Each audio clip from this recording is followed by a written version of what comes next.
You're listening to the Digital Deep Dive, where we tackle the newest trends, strategies, and pain points shaping growth across the digital landscape.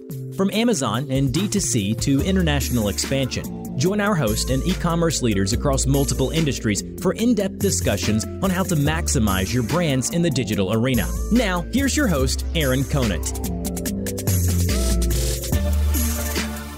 Hello, everybody, and welcome back to the Digital Deep Dive podcast. I'm your host, Aaron Conant, and today we're going to jump into the world of LinkedIn and LinkedIn marketing, and a lot on the B2B side. So a lot of what we deal with on a day-to-day basis is on direct-to-consumer side, but I was having an awesome conversation with an old friend, Garret Caudle, who's now at Influent, around the importance of B2B and LinkedIn and marketing and all things around that. And it was just incredibly insightful.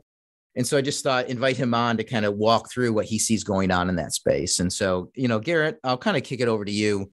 Brief intro on yourself and Influent. That'd be awesome. And then we can kind of jump into the conversation today. Sound good? Sure. Sounds great. First off, thank you, Aaron, so much for having me on the show. I'm huge fan of the show and of you and, BWG Connect. So super happy to be on. My name is Garrett. I've been working in the B2B marketing space for about 6 years now. And, my background really started working as a creative, sort of a content marketer of sorts for some, e-com agencies, some e-commerce marketing agencies. And as I was working through, the typical content marketer gig, doing blog posts and, videos and things like that, I started noticing some, blue ocean space on LinkedIn. It seemed like people weren't using LinkedIn like I intuitively thought LinkedIn should be used, which was like a social media platform. So I started building out some interesting strategies for the company I was working for, and things really started to take off, which is when I, decided maybe this thing has some legs as a service. So over the last year, I've been building up a new company called Influent, where we have basically been taking this sort of LinkedIn strategy and, really exploring what it can be, what its maximum potential is for brands. And it's been a really exciting journey so far. I love it. Just from the standpoint, kind of what you're, when you think about how people use LinkedIn, I think everybody's gotten like, oh, I'd like to connect. And as soon as you hit okay, then boom, hey, I'd like to sell you my service. Can we schedule time to talk? Hey, I'm got the perfect people for you. It's just like, oh my gosh, that's like the number one tactic today. And it's also the most annoying tactic. It's so annoying. What's crazy is from my perspective, I'm relatively new to the B2B marketing game. So when I came in and started looking at how marketers were using LinkedIn, it was sort of really confusing to me because as sort of like a tail end millennial, almost Gen Z, I sort of didn't understand why people were, doing that strategy, connect to people, send them a message, try to sell your stuff and just flood people with, the same promotional messaging. It just seemed so, I don't know, just I guess not an effective way to actually sell in 2022 to me. No, I agree. It's all about relationships at this point in time. And so, right.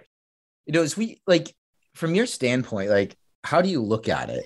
I know sort of our conversation, that we had earlier was around the different premises that you have as a whole, and would love to have you just kind of walk through those, one by one, and we'll kind of absolutely. Apart. Yeah. Awesome. Yeah. Sounds good. So, when it came to really understanding how I was thinking about LinkedIn and B2B marketing and, demand generation and all those great things, it sort of came down to two central premises that I felt like I wanted to build my company around and that I felt like the future of B2B marketing sort of was headed. So the first premise is that the way that B2B decision makers find solutions is changing. And we'll unpack that in a second. And the second premise is that people connect with people and not brands. So, Aaron, we can start with that first premise and I can kind of give an explanation. The way that B2B marketers make decisions today looks nothing like how it used to look back in, even 5 years ago. For B2B decision makers, it used to be the case that the way that you got information about your industry, what's the latest stuff that's happening, how what are the latest service providers, what are they offering, it was really some pretty obvious channels. One, word of mouth, your peers, what are they saying, what are they using, what are they finding success with, And then conferences, everyone back 5-10 years ago, especially before COVID, would go to these big conferences and learn about the latest stuff happening in their industry. And then hopefully, maybe find one or two solutions that made sense for their business. And those were the two primary channels. Now, there were people out there doing their own research, obviously using Google and search engines, and that's been the same. But what wasn't there was this sort of what Chris Walker, who's I'm a big fan of, calls this sort of dark social or dark funnel, where basically today you have B2B decision makers going through all these different channels that weren't necessarily available to them to make decisions. And those channels include social networks like LinkedIn and TikTok, and content platforms like YouTube. You have podcasts, you have certain community groups like Facebook groups, and there's other word of mouth communication channels. You have internal communication channels like Slack. There's so many different ways that we're all communicating these days in the digital world. And in order to be an effective B2B marketer, you just can't ignore the fact that you have all these channels that you have to account for these days. No, it's so true. And if you think about, the youngest millennial now, right, is 40 or maybe 41. It's pretty crazy. And so you have the decision makers living in a digital ecosystem. I mean, it's not just shaping the direct to consumer side of things, right? It's shaping the B2B side of thing as well. And then, you just think, though, from a business standpoint, what is the business social platform? It's LinkedIn, right? and everything combined right in there. Right. And the crazy thing is, think about from B2C, when you're trying to come up with a great, social media strategy. Well, you have TikTok, you have, Instagram, you had Clubhouse for a moment, maybe not anymore. You have, Snapchat, you have all these different platforms. For B2B, where do you go? There's one single platform, and it's LinkedIn. And to me, I mean, it is ripe for disruption. I mean, one quick thing to drive this point home, something I usually tell people is, in the way we think about B2B decision makers is like, white men in suits in their 50s. That's not always going to be what B2B decision makers look like. Think about Gen Z. Gen Z are going to be B2B decision makers at some point. I mean, that's just the reality. They're going to be now almost. It's right now. Yeah. it's now. And think about Gen Z and how they want to use LinkedIn. Gen Z thinks about LinkedIn as a place to go find a job, right? Gen Z is not thinking about going and going to that next conference. I mean, maybe they are, but realistically, Gen Z is on social. Gen Z is on TikTok. Gen Z is everywhere that marketers in the B2B space are just thinking doesn't matter.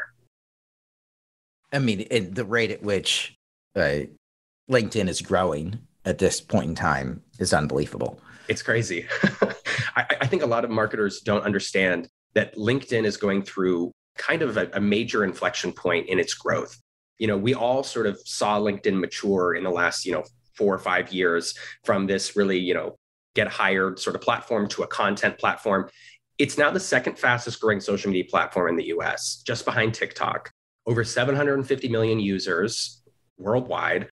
And it's a wide open testing space where they're constantly coming out with new features and new content, opportunities for brands. And if you really took time to dive into LinkedIn, you would find out that it is a just huge, huge social media platform and much bigger than many brands recognize. I mean, and the opportunities there as a whole across the board are just massive, right? Brand awareness. Leads. Would love to hear your thoughts there. Yeah. I hate to be overly excited about this, but I mean, let's be honest, brand awareness and leads is the beginning. A lot of marketers understand, I can get brand awareness and leads on LinkedIn. How about attracting top talent to your business? That seems like something that people want these days. How about retaining that talent once they come, keeping them engaged with your brand and offering some LinkedIn training as career advancement? What about increasing your client retention, the clients when they see you on LinkedIn? Impressing investors, shareholders. You can get marketing intelligence by posting and finding out what other people are saying about your brand or your category. New partnerships, PR opportunities. I mean, it's crazy. The amount of good stuff for your entire business, not just your marketing unit, that you can generate through a LinkedIn strategy is endless. And here's where I want to jump into like premise number 2 from the standpoint of, you said people connect with people, not brands. What I find, a lot of times is companies using their brand page, right, to promote content.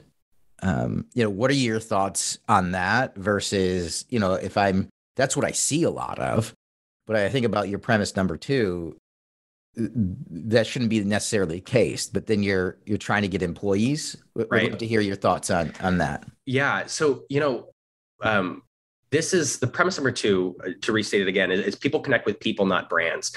And this really is what I wanted to start educating the market about more than anything else.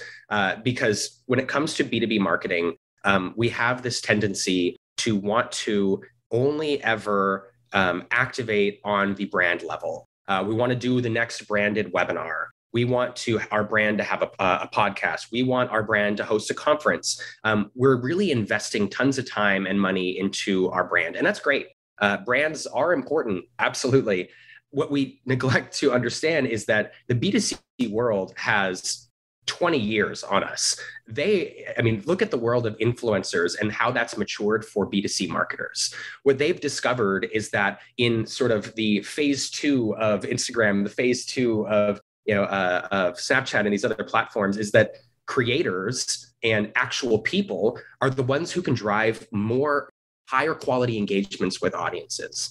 And when they start really building influencer strategies, they find out, okay, what we're actually doing is we're creating warm, fuzzy feelings about our brand, but rather than doing it through our brand page, we're doing it through the real relationships generated by micro and macro influencers. When it comes to the B2B side, we're so caught up at posting on our brand page that people forget that you have these amazing thought leaders, you have these talented folks who you should be activating to tell your story. We need to be focused on building up our brand through the incredible, talented, smart people that already are inside your company and helping tell their story at the same time as your brand story through their LinkedIn profile. That's what we do at Influent, and that's what I'm doing with tons of brands, not just in e-com, but in tons of different industries where anywhere where you need thought leadership, you need people to build their personal profiles. Who is it then within the organization that you find it most effective? Is it somebody in the marketing team? Is it the CEO? Is it the founder? Is it, somebody in business development? Yep. How do you select the right person? Ideally, you would have a strategy that allows you to utilize all of your people in some way. So even, your entry-level intern should have some type of, support in building out their presence, and your CEO should have some type of support in building out his presence.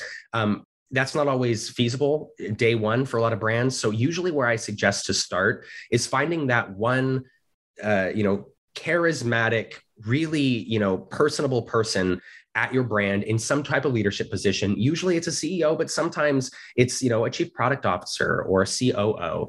And really, getting to know what that person wants to, make, I guess, how their personal brand looks and can look, and then weaving that together with your brand narratives and the things you want to be talking about and the things you want your audience to know, and supporting that person with great content, supporting that person by, building out their profile and building out their audience.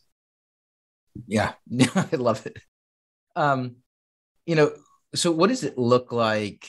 Like, can you kind of go high level? What does that strategy look like a little bit? Yeah, for sure. When it really comes down to it, there are like 3 main things you need to be paying attention to with this strategy. The first is that it is a strategy. And the reason that is sort of something to mention is because this needs to be an initiative, a program, something within your marketing team that is not just rolled up under something else. This is a different type of marketing strategy that involves using personal brands to establish and create brand awareness. And if you're going to do that, you're going to have to start, creating and preparing content for individuals. And that's a different different ballgame. So first thing I would say is actually develop a strategy, spend time understanding your audience, spend time researching on LinkedIn, finding other people who are creating great content, understanding who it is that you want to get in front of and who it is that doesn't matter so much to get in front of. So that's sort of the first thing you need. The second thing you really need is a fantastic content strategy. So when it comes to LinkedIn, my favorite analogy that I like to use is sort of those open houses. Have you been to any like real estate open houses, Aaron?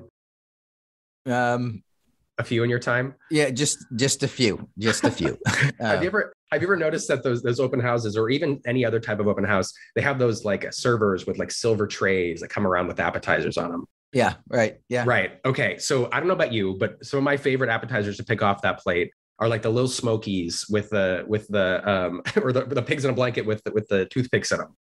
Yes. Yeah. Tasty. Super tasty. One bite, right?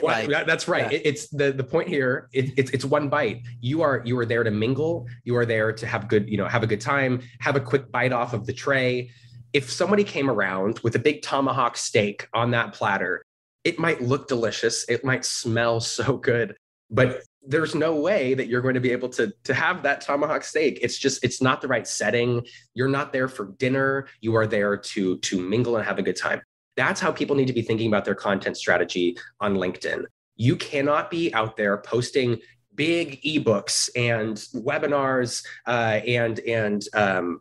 these huge blog posts. Those are great pieces of content and they have a place in your content strategy. But what you're doing is you're sort of treating LinkedIn like it's a big bulletin board where you can just, or like it's a restaurant where you're serving up these big platters. LinkedIn is fast. It's a social media platform. When you're scrolling through that feed, users want quick hits of value. They want something that goes, oh, okay, that's interesting. That's cool. Or I hadn't thought about it that way. Click like, leave a quick comment and scroll on to the next thing.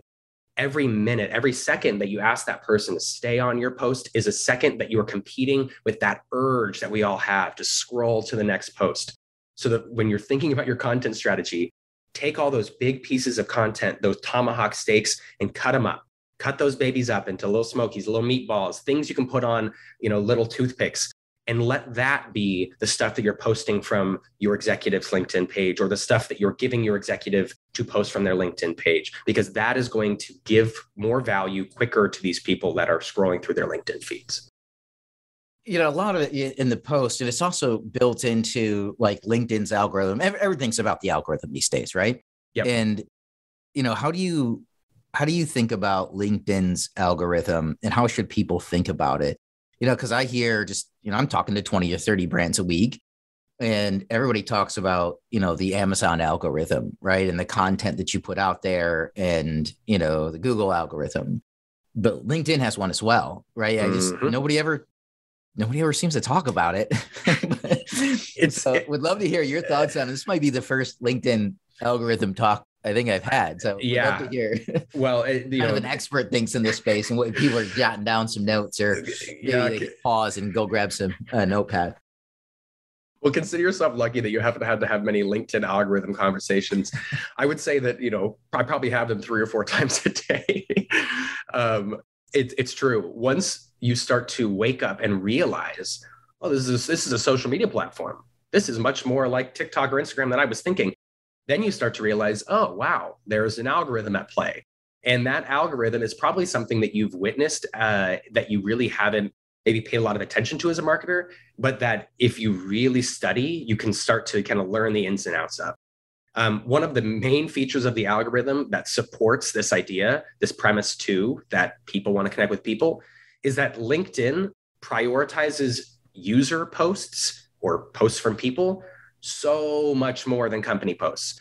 As a marketer, you've probably seen that, your company's... I gotta jump in really quick because I have a feeling as you rattle these things off, I'm just going to be shaking my head because these are all things that I've done. It's okay, Aaron. It's okay. Because all of us as B2B service providers need to own up to these things.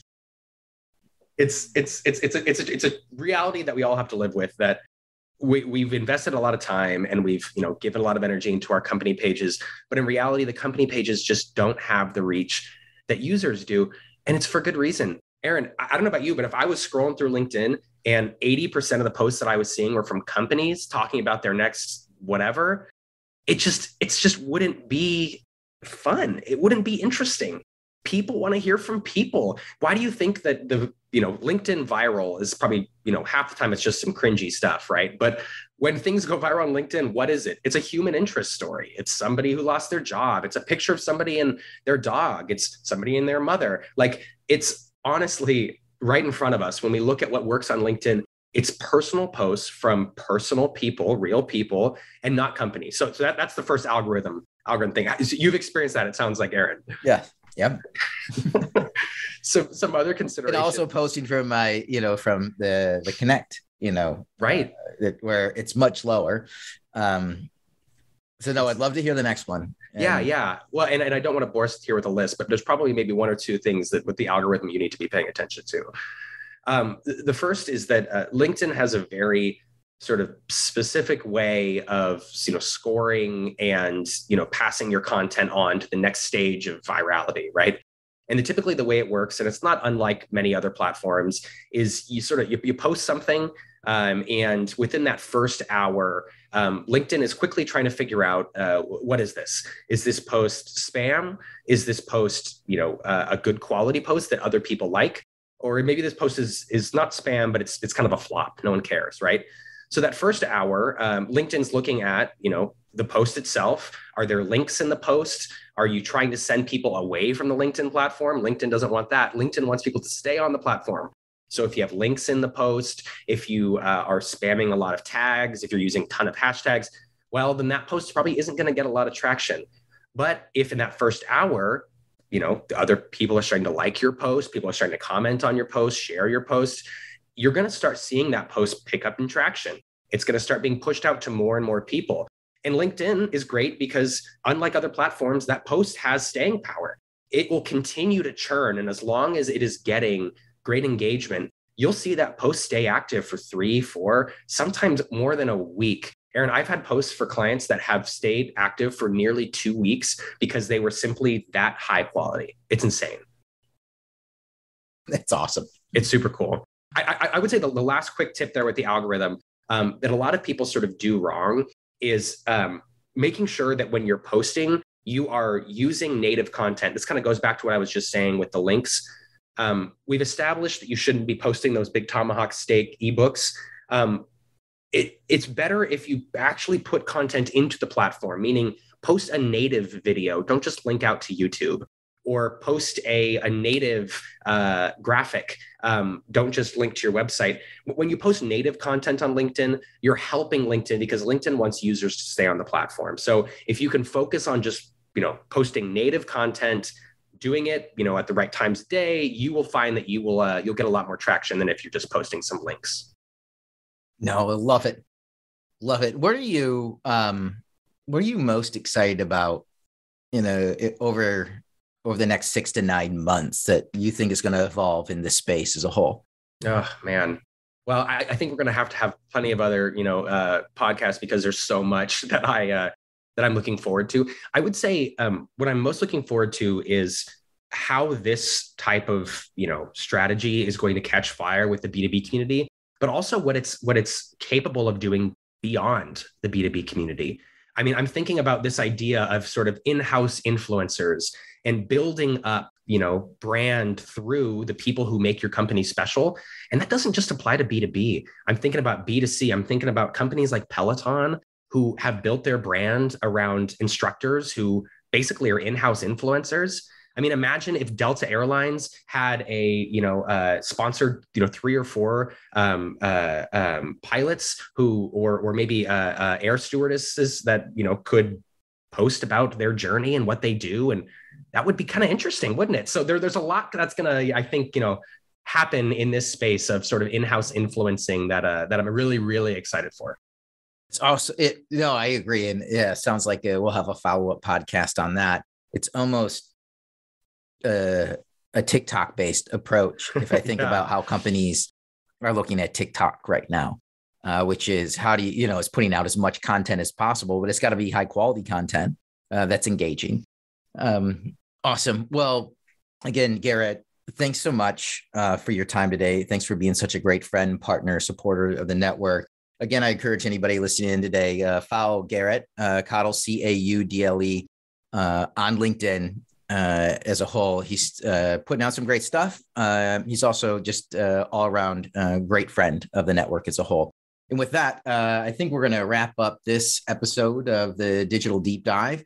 And again, I would just ask, hey, if you enjoyed this episode today, just ask, hey, feel free to like it, subscribe to it, even share it with a friend as we continue our digital deep dive together. Thanks so much, everybody. Cheers.